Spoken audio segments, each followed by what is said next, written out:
শিলচরের অন্নপূর্ণা সেতু থেকে এক মহিলা তার সন্তানকে কোলে নিয়ে বরাক নদীতে ঝাঁপ দিয়েছেন বলে ব্যাপক আশঙ্কা তৈরি হয়েছে।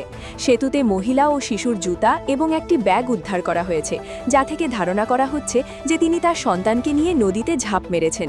স্থানীয় সূত্রে জানা গেছে, ঘটনাটি ঘটেছে আজ বিকেলে। খবর পেয়ে পুলিশ ও উদ্ধারকারী দল ঘটনাস্থলে পৌঁছে নদীতে তল্লাশি অভিযান শুরু করেছে। তবে এখনও পর্যন্ত মহিলা ও শিশুর কোনো সন্ধান পাওয়া যায়নি। এলাকায় চাঞ্চল্য তৈরি হয়েছে।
আমি তো এখন বাড়ির তো নাইছি আইয়া শুনলাম আমরা বাড়ির সামনে একটা মানুষ আসলো, এই আমার ডাকিয়া জিগার জন্য তোর বৌদি বলে ফাল মারি দিয়েছে।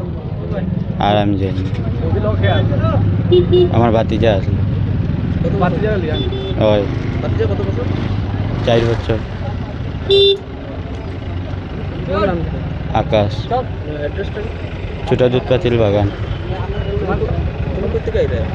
আমিও তো বিরিস্তাম, আমি দেখছি না তো। ওই ফটো দেখছি। ওই